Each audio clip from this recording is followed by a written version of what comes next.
My name is Philip Shepherd. I am the Secretary General of IPRA, the International Public Relations Association. And welcome to this first IPRA webinar of the year, which is the launch of the IPRA Climate Change Communication Guidelines. We're here in INEOS, Cologne, and that's for a very special reason, because our president this year, Anne Gret, is the Public Relations Manager here at INEOS in Cologne. Before we start, I have some suggestions for those who are listening to us remotely from all around the world. Please switch on your microphones and camera only when speaking. We're going to have a question session towards the end. You can bring forward your questions as a chat function in MS Teams, and if you do that, we'll see them in advance. Our colleague Joanna here is going to be relaying those questions so that we can put them live once we hear them from you. Last but not least, with regards to the GDPR regulations, I wish to let you know the meeting, of course, is being recorded, and you will later find it on the IPRA website. So now I'd like to hand over, if I may, to our host, who is Axel Gerst, who is a site manager here at INEOS in Cologne. Axel. Thank you, Philip, and a very warm welcome to this webinar at our Cologne premises. The site was founded in 1957 and is owned by INEOS since 2005. We employ around 2,500 people here on site. As an industry and manufacturing site, we are very aware of our responsibility in what we are doing. We work hard to bring the concept of sustainability, people, planet, and profit into balance. As an energy-intensive company, we emit carbon and contribute to climate change. We face up to this responsibility and do our best to continuously reduce our carbon footprint with ideas, innovations, technology, and the strong will to make the circular economy work. Okay, thank you very much, Axel, for your kind welcome. So now I understand you have other things to do, but I'm going to invite our panel up to the chairs here so that we can continue with this panel. Thank you so much. Thank you very much.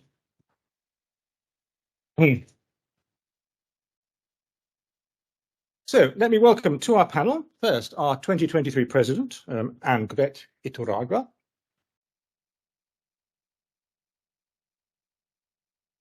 I'd like to invite board member and also the chairman of the IPRA Climate Change chapter, Daniel Silberhorn. Your current board member and a former IPRA president, Svetlana Stavreva.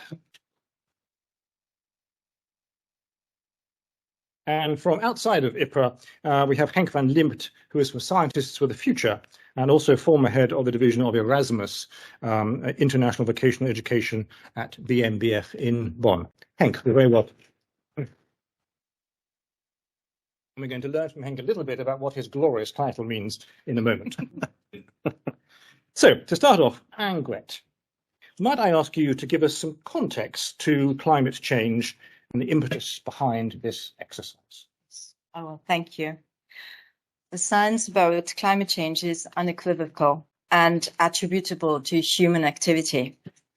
Climate change is a threat to humanity and requires urgent action. This crisis affects every country on every continent. It is disrupting national economies and affecting lives. We know that weather patterns are changing in a rapid mood. Sea levels are rising and weather events are becoming extreme. So saving lives and livelihoods is key, and we have to act now. Thank you very much. Henk, perhaps I can go to you first as the non-IPRA member, and perhaps you could tell us a little bit exactly what it is you do and what is Scientists for the Future. Okay. Well, first of all, thanks for having me here. Yes, Anne Gret has already mentioned the threat that is upon us by human-induced climate change. Scientists for Future is a group of scientists, worried scientists, in very different areas of research and scientific knowledge that have come together to try to show society, show the government, and show companies that we need to act. We need to act now. So we are organized very loosely. It's an initiative, bottom-up initiative. We had about 20,000 people signing our first draft letter, which is about 3 years ago.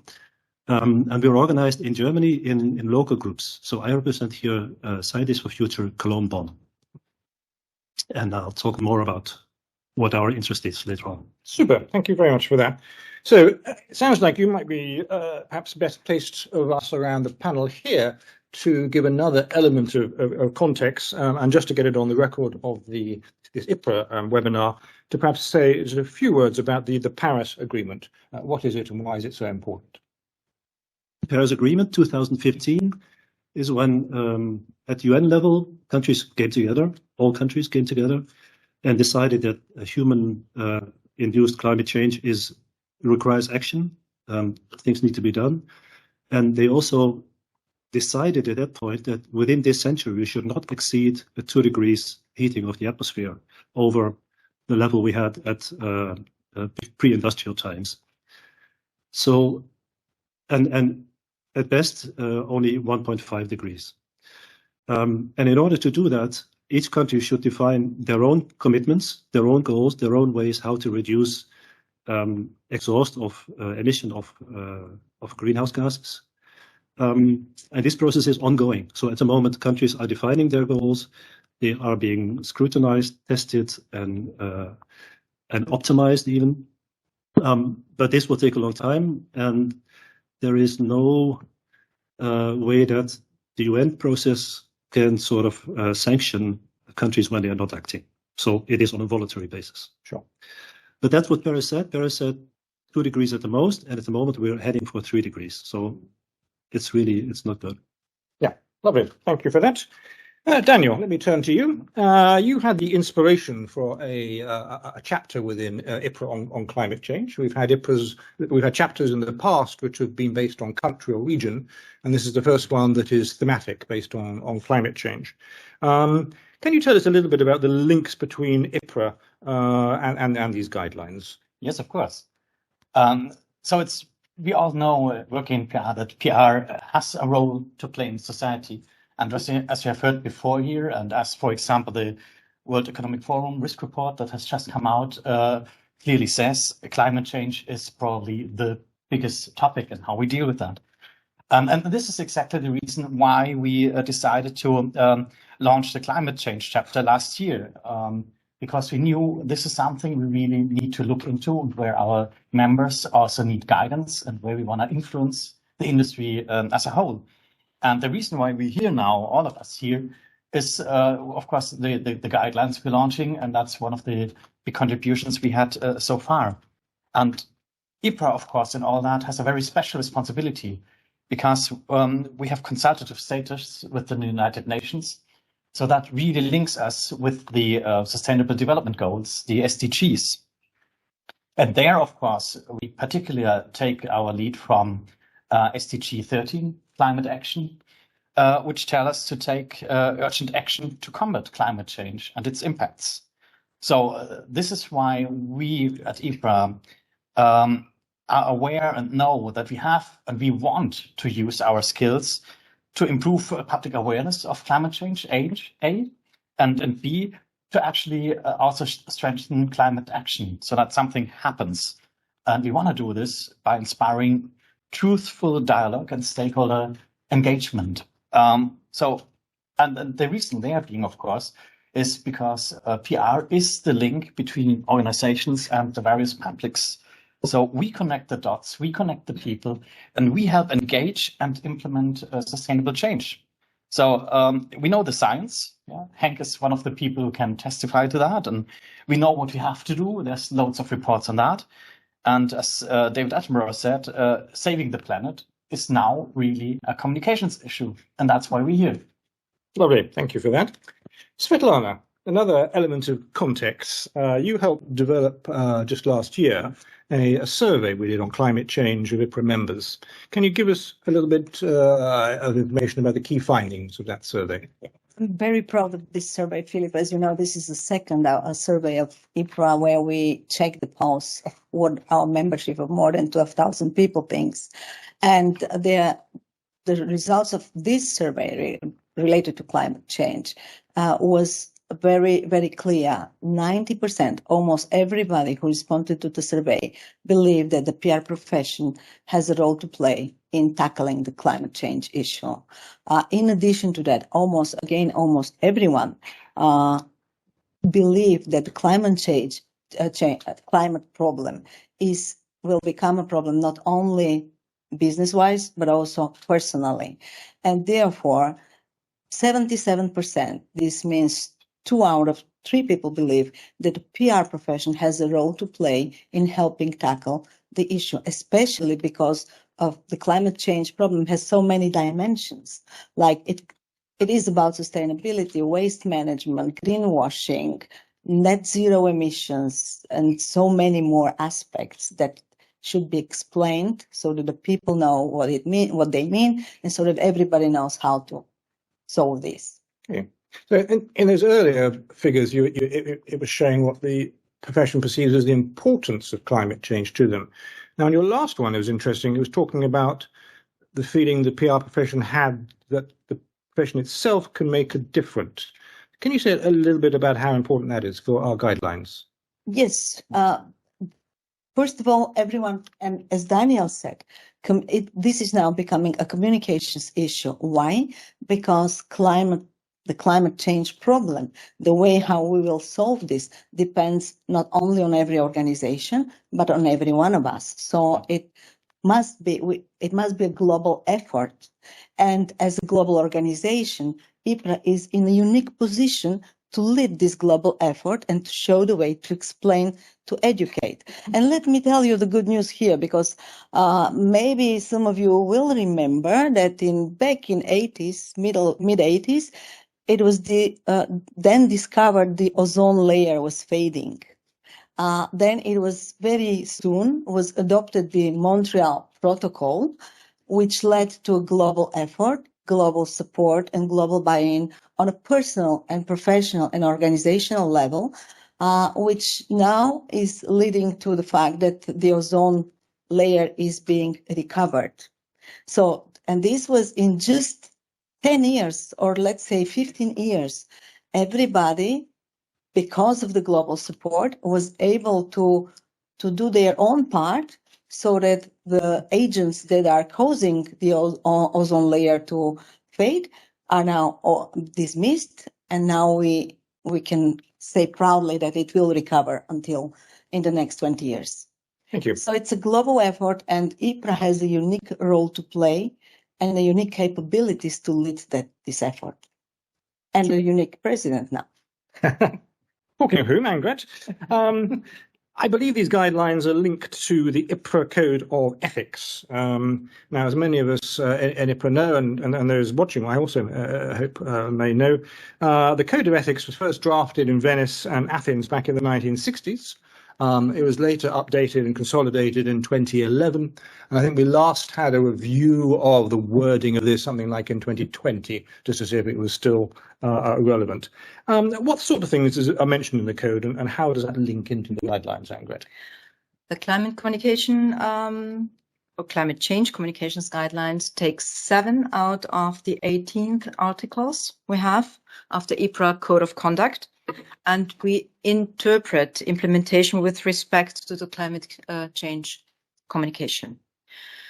Specifically, these 7 articles cover issues such as acting with honesty and integrity, and they reference a key role of communications people, or PR people in this respect, to establish the moral conditions of dialogue. So this is really a philosophical question again.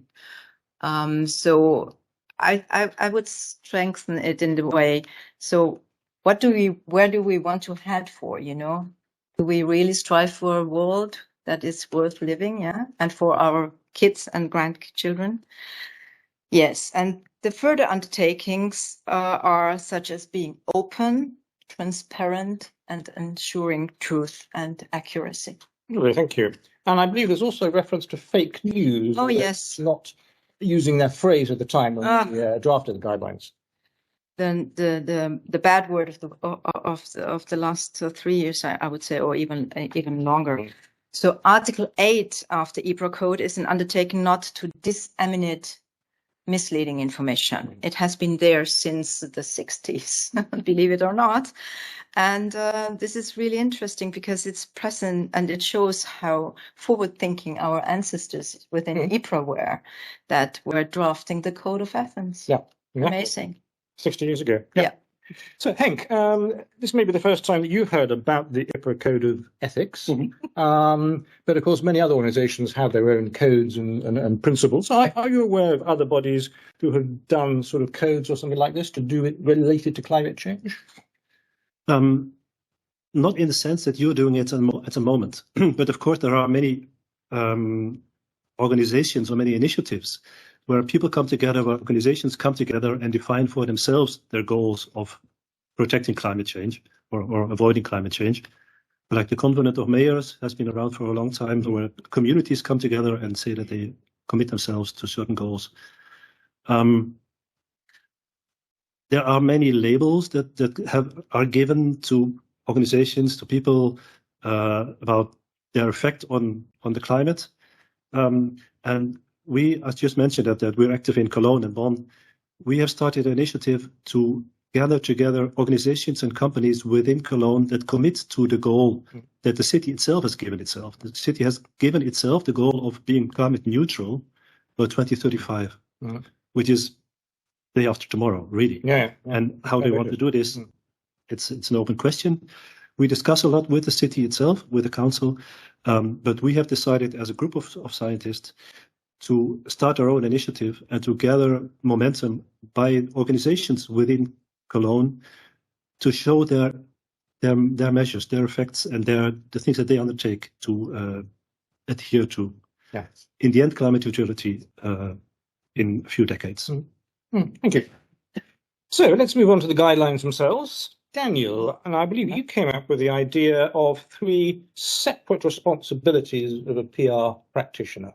Tell us about those. Yeah, gladly so. Thank you. I mean, as Svetlana said before, people are aware, also in our industry, that we have a responsibility. And we as IPRA, one of our jobs is to help people figure out how and where to do that. So to provide guidance, so to speak. And so what we did was, so to speak, look at 3 different everyday levels a practitioner has to work in or is working in. So it's the personal level. You, me, all of us sitting here and many watching, the organizational level within a company or other organization, and of course, societal and responsibilities and possibilities, like on the bigger level, so to speak. And guiding questions there where what is good ethical practice for us as individuals? How should I go about it? What can I do? Where should I need to look in the work I do every day? Then secondly, what is our influence within our own organizations? Where can I go? What can I do there to make the bigger entity move a little bit? And what can we do that affects the wider society? So these 3 questions correspond to the 3 levels. And as an example, on a personal level, you may develop activating storylines. We spoke about that before, that it's not just saying, okay, the apocalypse is coming tomorrow, we have to change everything. But how do we phrase stuff in a way that people know what to do and where to go? We come to that later. And you can apply sustainability principles in your work. Campaigning or events can make sure they are greener, so to speak. Or on an organizational level, you can influence internal culture. You can initiate a stakeholder engagement, talk to people like we are doing here. Henk is one of the stakeholders within this community, and there's talking to each other. That's important. And on a societal level, we can contribute to a truthful dialogue, and this is really important, influence social norms towards sustainability. I mean, just like we as people, organizations can also decide not to show off their, I don't know, big fancy cars or so, but you can show other ways of traveling and kind of show others how a more sustainable life can be. That changes social norms over time. That is something we can also do on a bigger level. And of course, with the guidelines, we want to encourage practitioners to mind all three levels in their work. Yeah, thank you. One of the ways that we structured the guidelines was to have 3 recitals first, just to give some context. We've heard a little bit about that in our earlier discussion, but these will be part of the guidelines, so it's the sort of text that then gets more widely seen. Svetlana, tell us a little bit about recitals and what they mean. Yeah, these are literally 3 dimensions.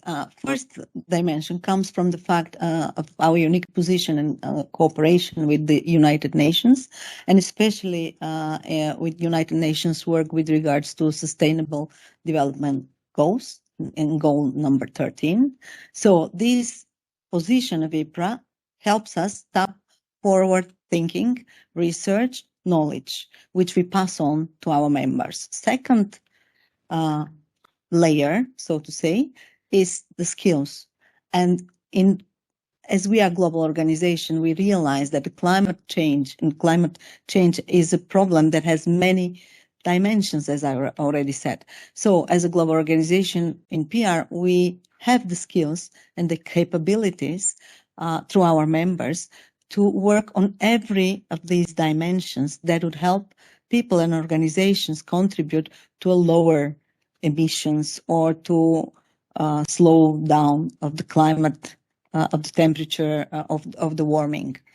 Third dimension is the fact that PR industry, PR profession, as it at the moment, not at the moment, has always been at the pulse between people and organizations. And through our skills and capabilities, we are able to influence organizations, but also people's behavior, and influence people and explain what everyone needs to do so that we can gain this global support, so that we can act globally as one. Yeah, exactly. I think that's a key aspect to these. So those were the 3 recitals, and I'm going to move on to the core articles of the guidelines. There are 7 clauses. They start with a phrase to saying, in the conduct of climate change communications, public relations practitioners will implement. And then they go on to talk about the particular elements of the code of conduct that's been implemented and how it's been implemented in the context of climate change. So Daniel, take us through the first 2. Yes, of course. Happy to. So, for example, in the first, we ask for implementation of, and I need to read it off, of course, Article 7 of the IPRA code to ensure truth and accuracy. I mean, Annegret has alluded to that before. And by encouraging reference to science-based sources, and not just any, but in line with the Intergovernmental Panel on Climate Change, IPCC. Second, encouraging clients and other management, of course, to reference sources contrary to the client's position, if those disagree with the IPCC, for example. And I think this one is really important, calling out inaccurate communication in the public arena. So it's not just doing what you do yourself, but also help watch over the societal dialogue. Sure. Say a little bit more about that earlier one you were saying about translating the science. Yeah, so this one is on another page here. So basically, translating, didn't we mean to come to that later on? The translation of science? Just a word about it, where we are, I think. Yeah, you mentioned it before that we are, as communicators, we are the kind of link, not the missing one, but the link between science and the public. Yeah. Yeah, of course. I mean, that's like translating. That means, of course, yes, we have the science there, but it can be really complicated. It has many factors and it has interdependencies and stuff. And it's really hard to make a sense of that. So it's really translating in both senses. A, make it understandable for people. And the other bit, B, make it actionable as well. Because, I mean, as we alluded to before, I mean, if people are just worried because things are really so bad, they just sit there and either are afraid or don't know what to do or let someone else do something. But they need to know what can they do. And for that, IPCC is very helpful as well, because they also speak about, I mean, the world climate. They are also saying how to adapt and how each industries can go about that. So translating the science also into what you can actually do as a person. What does it all mean for me? What can I do? Have the science speak to people in an actionable and empowering way. That's also part of the translating work all of us have to do. Yeah, I agree. I'm for me also. I mean, that's somebody who has a scientific background in my own education. I often find it quite frustrating sometimes when you see media reports that take a little bit of science and they simplify it so much they get it wrong. And some of the underlying complexity there is just not quite explained right. And I think that's, for us, I think that's one of the biggest challenges, particularly with something like this, where the science is good, but it's uncertain so often. Henk, you must have the same issue with your work. The issue is very much there, but I'd like to say, you talk about IPCC. IPCC is really eminent. It does not do research itself, but they collect research results from all over scientific areas, and they combine it, condense it into reports. Every 4 or 5 years, there's a new report coming out, looking at the physics of climate change, looking at adaptation measures and susceptibility, and looking at mitigation of climate change. So these papers, these books, they are very thick. They indicate even how likely it is that the results that they're publishing are correct. So the likelihood of correctness is being indicated. And it varies, of course. In the physics, the likelihood is 99.9% that it's correct. At other levels, adaptation, mitigation, of course, it's less, and it cannot be so 100% correct because things are developing.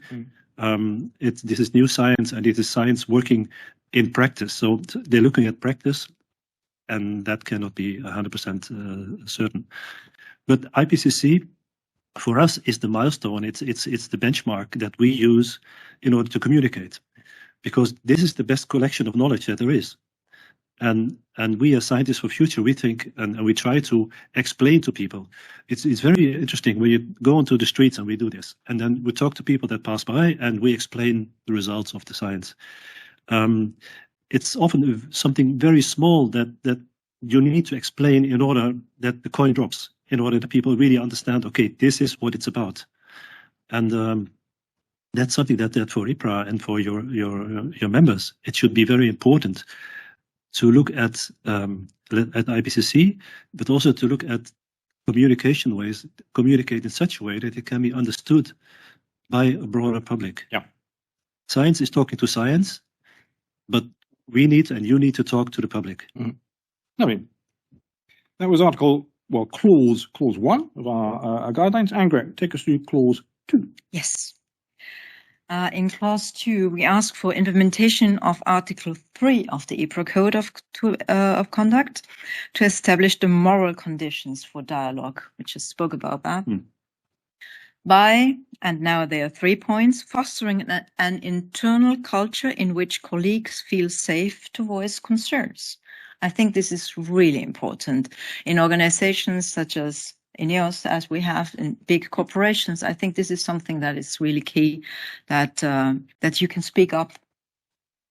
Then second, partnering with external advocates of positive climate action.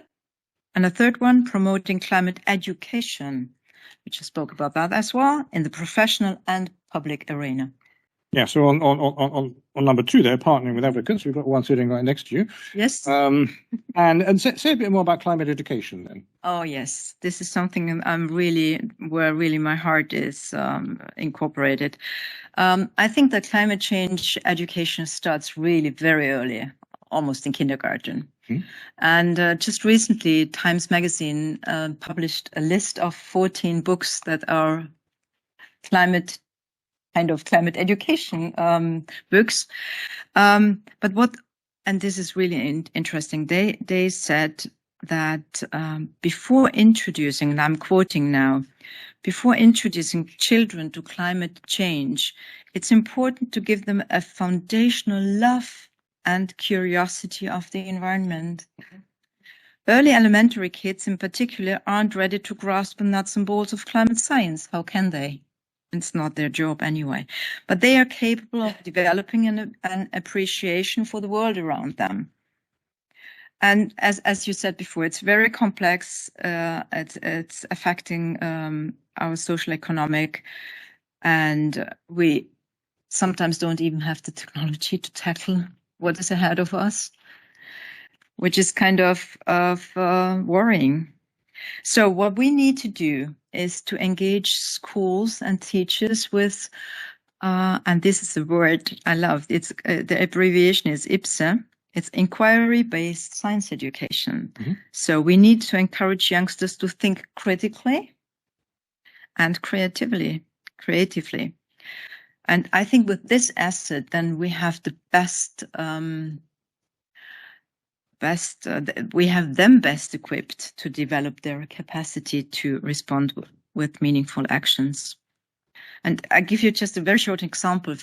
Here at INEOS in Cologne, we cooperate with 40 schools of primary and secondary schools, and we provide them with experimental kits. And we are working together with the Chamber of Commerce and the Freie Universität Berlin from a scientific point of view.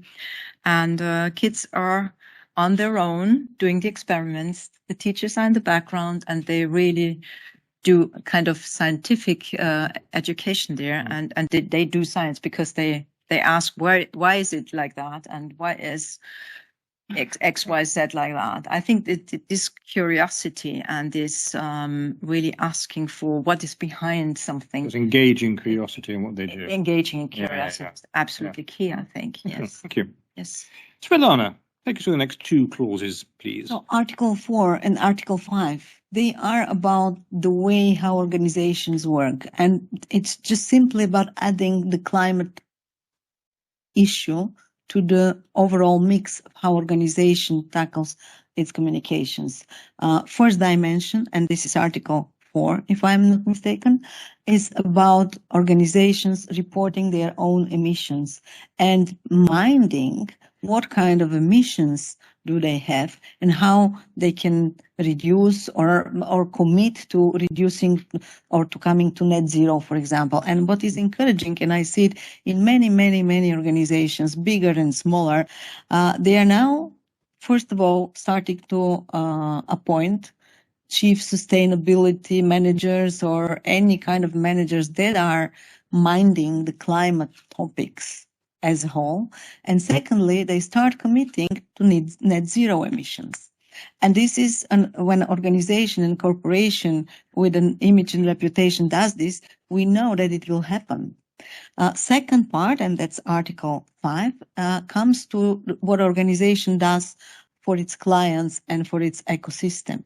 And here, PR practitioners should continue to serve as trusted advisors to their management boards and asking the right questions and asking the why. So we plan, for example, a huge event. Do you really want to do this event and gather everybody by car instead of doing it somewhere else where it will be more greener, etc.? Asking the right questions, acting as trusted advisors so that the people can start and organizations get used to think and act with climate change in mind. Brilliant. I think the last of Article 5 or Clause 5's ideas is to advise clients and management about societal expectations. Could you say a little bit about what that means? Yeah, actually, this means basically many especially corporations, they love to claim that they are socially responsible.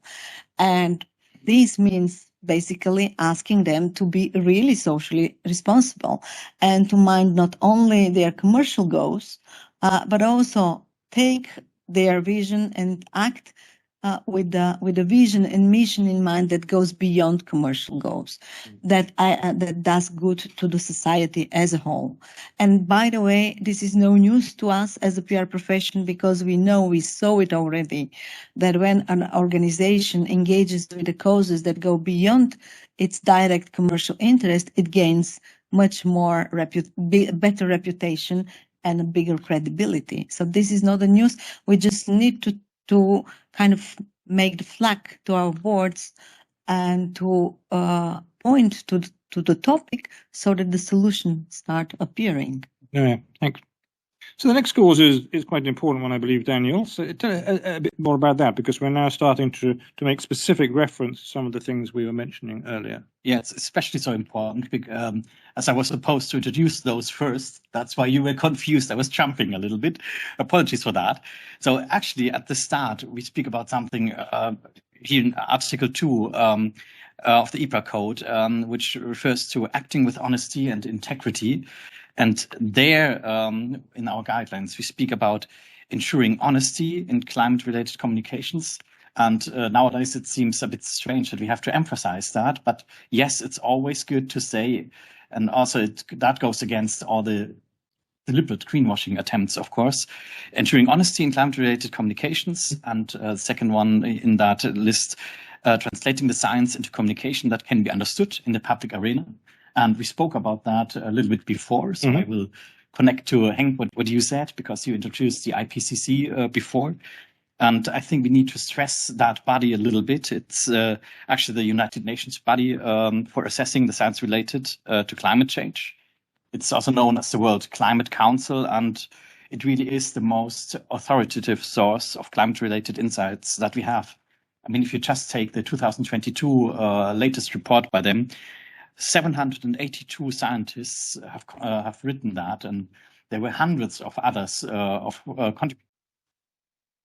They together went through an immense body of 66 studies around climate change. So this is really the basis for climate action. Lovely, thank you for that. I mean, and phrases to doing in all codes of conduct mention things about the truth and accuracy, of course, and I think this is absolutely key to where it is. And one of the other things we've introduced in that Article 7, which was quite interesting, I thought, was that, and it's something that actually came from our board member Jim McQueenie, who is sitting here in the audience.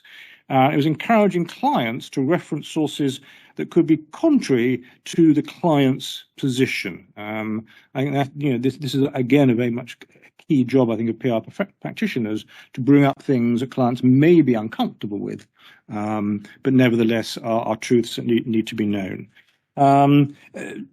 You mentioned, Henk, IPC earlier. Anything further to say on that, or was that sufficient?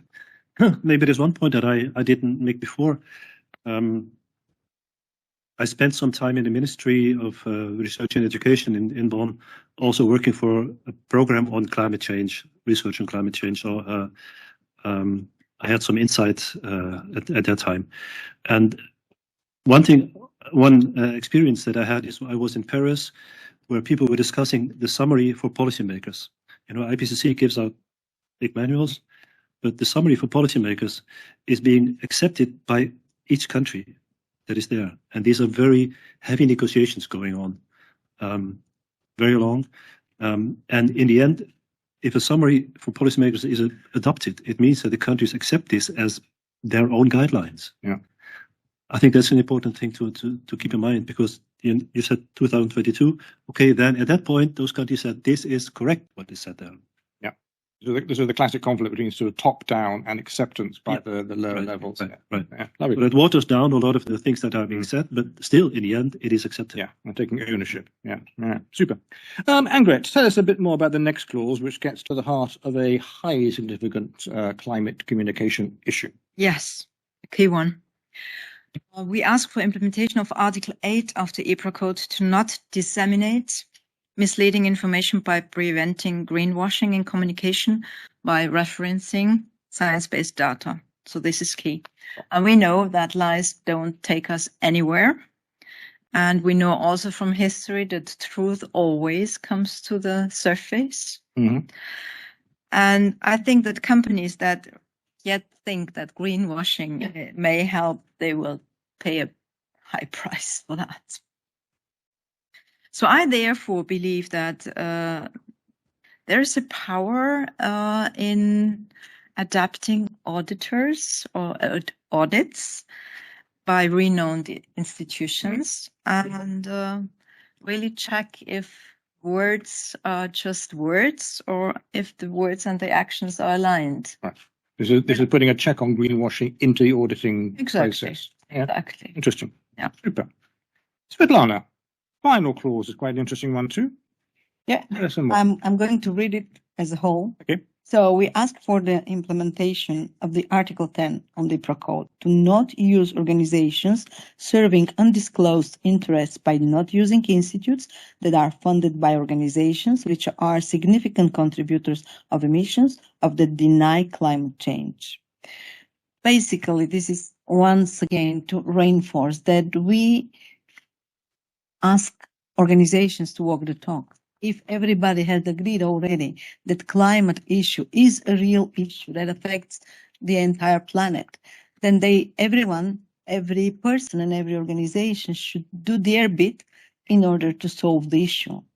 And we are definitely not going to tolerate those organizations that they are saying that they are solving or working on climate to solve climate issues and doing exactly the opposite. Or once again, we ask organizations to walk the talk.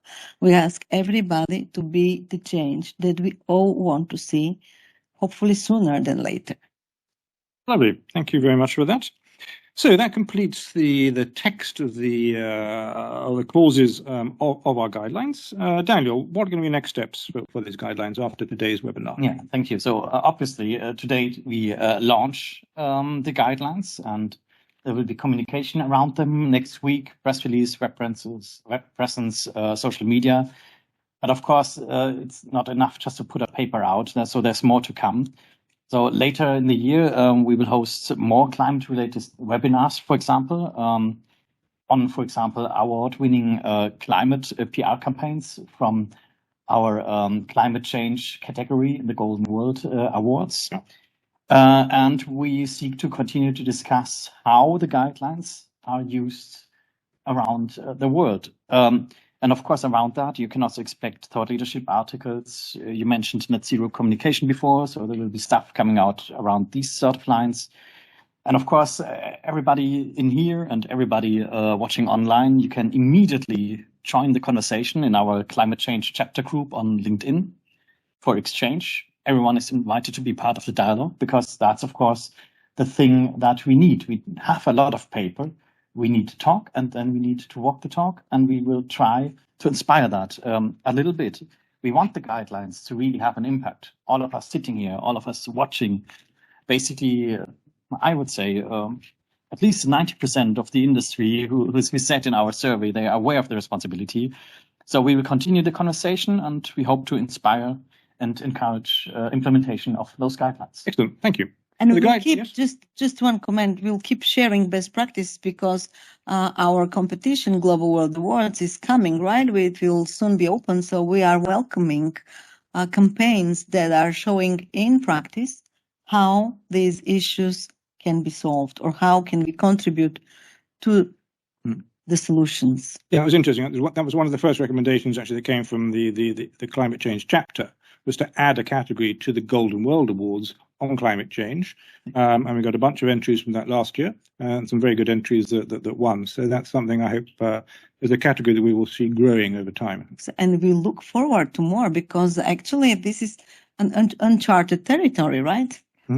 Lovely. So there is a lot of innovation to be seen through our Global World Awards program. Okay, well, I think that's probably enough from us on the panel, except for one last question I'm going to pose in a second.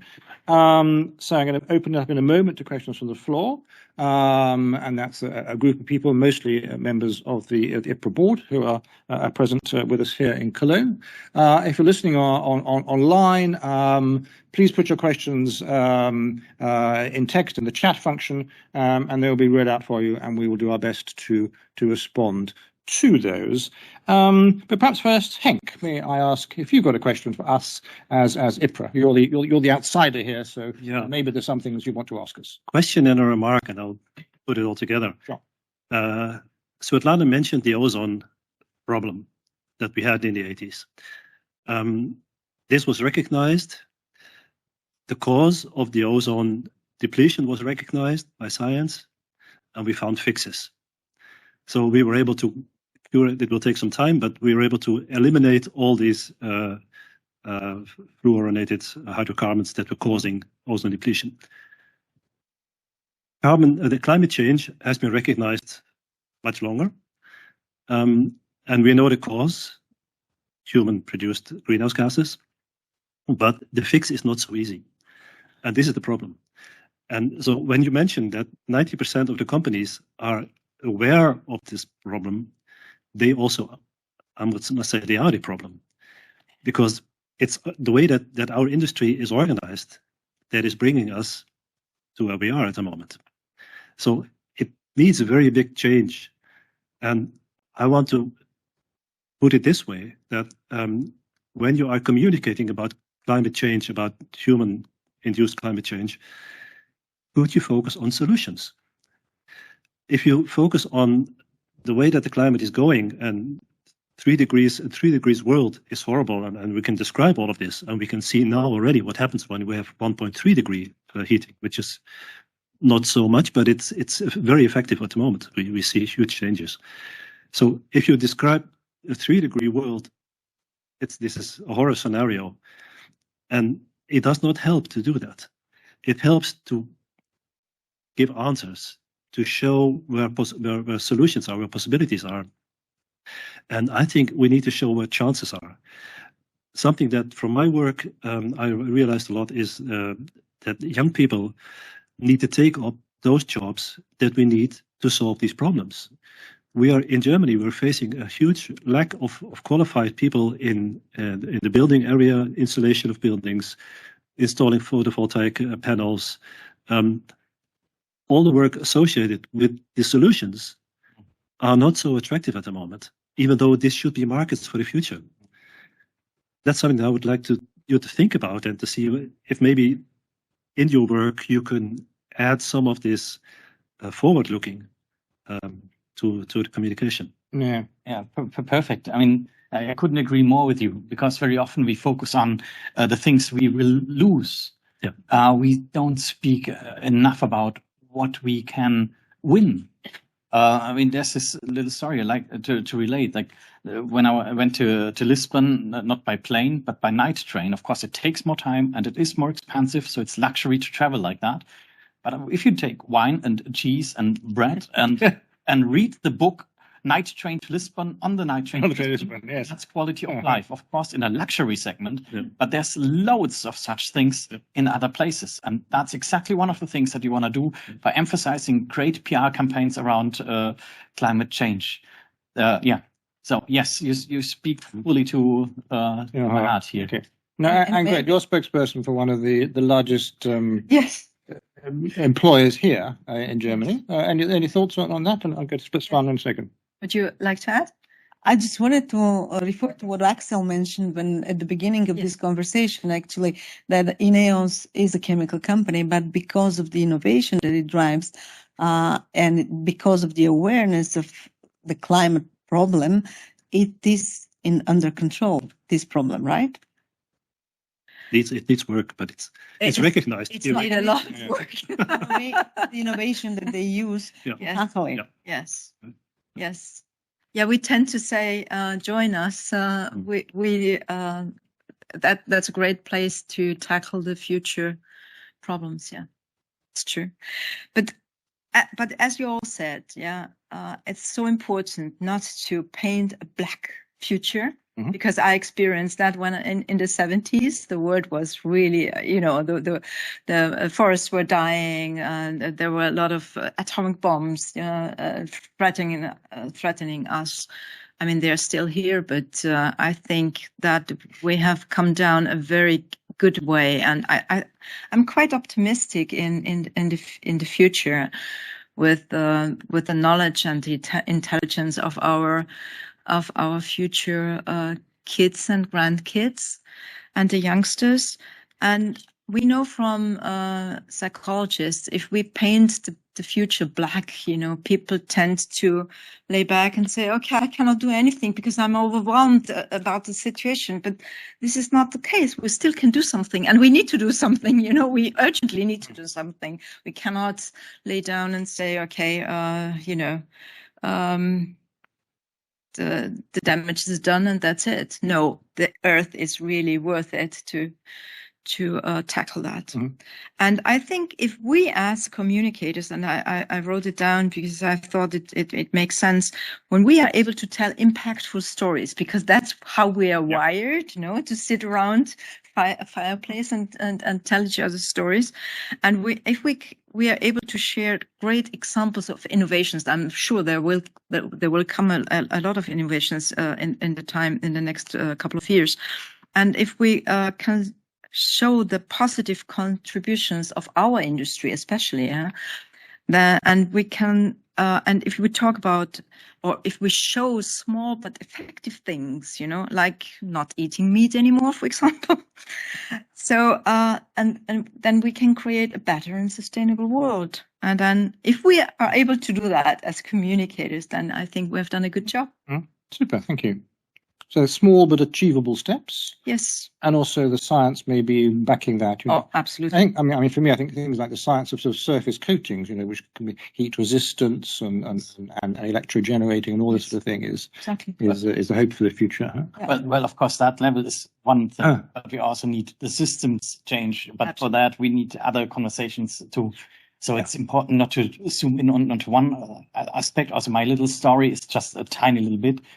But it's also every single one of those is part of changing the social norm. It's part of changing narrative. And that's, again, the translating into understandable, actionable ways forward to a future that is actually a much better one for us. Absolutely. So, questions from the floor, either those persons present here in Cologne or any questions that you posed by text on the thing. Who's got one? John says that there's from the remote participants.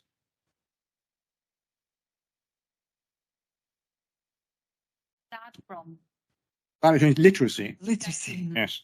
which was raised rather at the beginning of the meeting, but maybe just to sum up. Because I know no. Nina. Planted. Thank you, Nina, very much. Climate change literacy begins with the digital literacy, with the normal literacy, and with the communications literacy.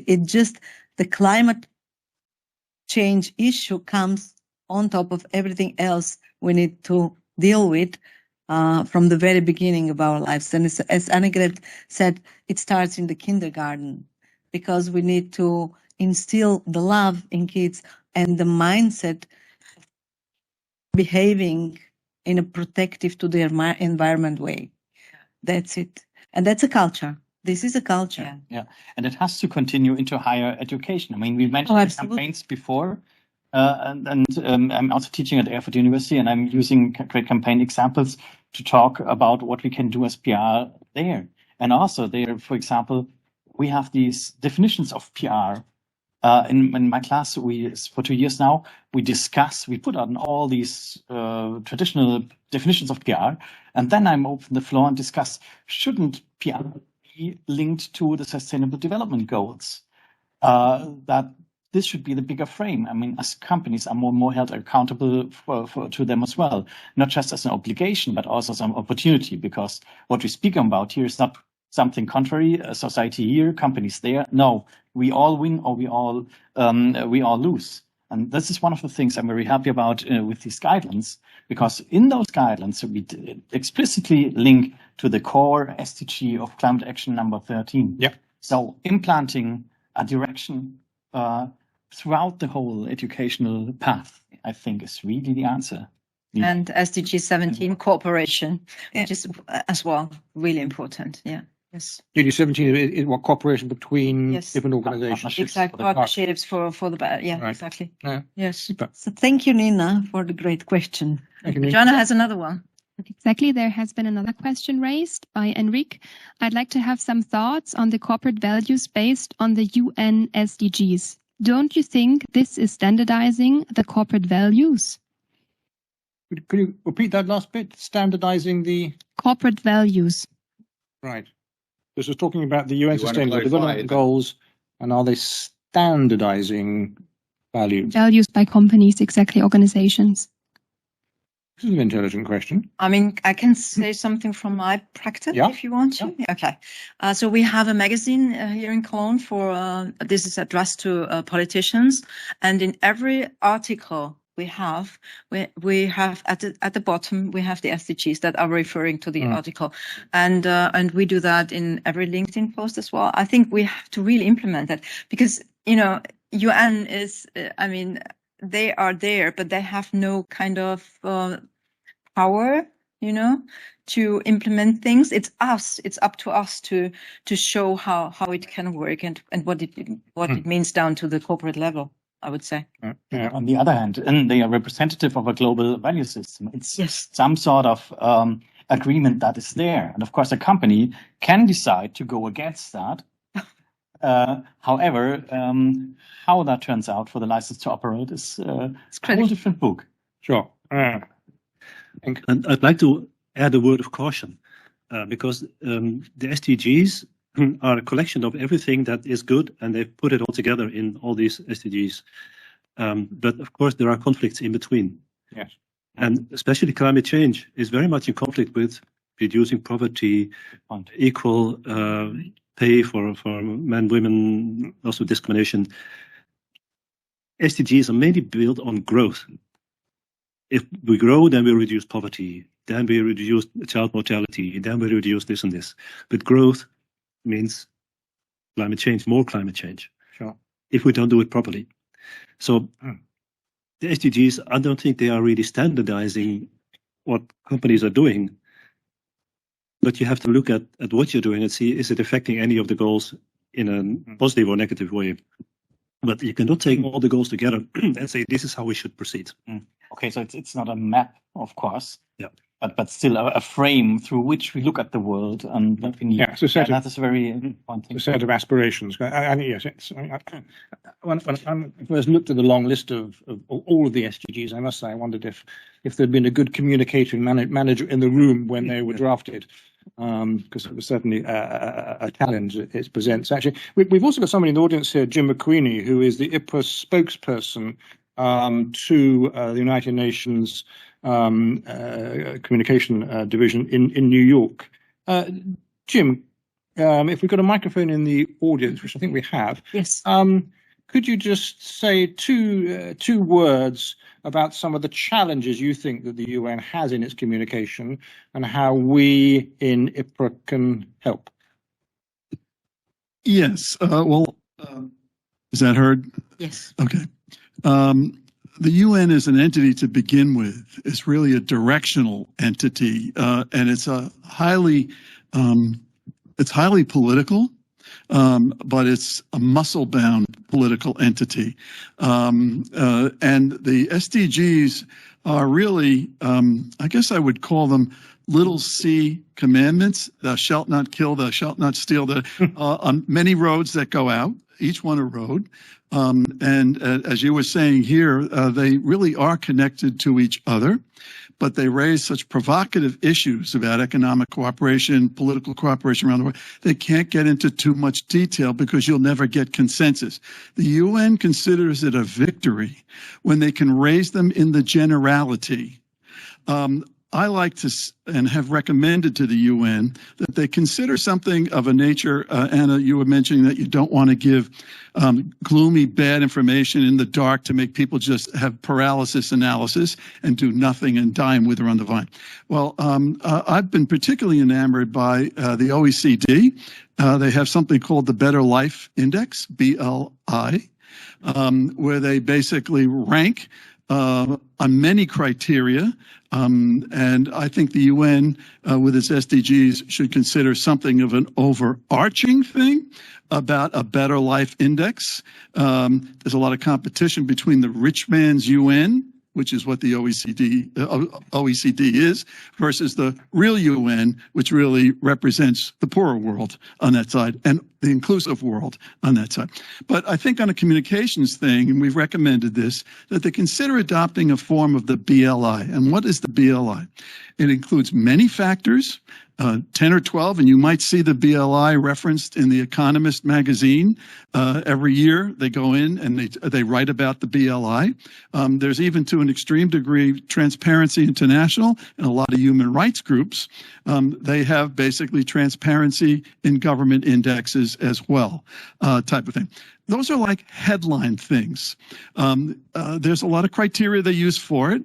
It's not exactly precise, but it's directional, and it shows to people what is being done good, what is being done better, what those elements are. So it has people look more at the snow on the mountaintop as a guide to go to the mountain, but it's a mountain of climate change that you're looking at, mounted by many different paths. So, Phil, to answer your question about the UN, I think the UN on SDG has really focused on these as being sort of a dozen or dozens of roadways. I think by stating it, it sort of clarifies it. It does, in a way, standardize it, as was said before. It's a standard, not the standard. And it's the job that they can do, limited as they are, I think is a good job. Super. And I think that they can do a better job here. I think if they take, as I said before, the BLI, Transparency International, some of the top things that really show and display the top half of the better doers on what they do, so they can be models to enact, and then let the polities and politics of countries, organizations, corporations see that. And over time, I think that's how you get change.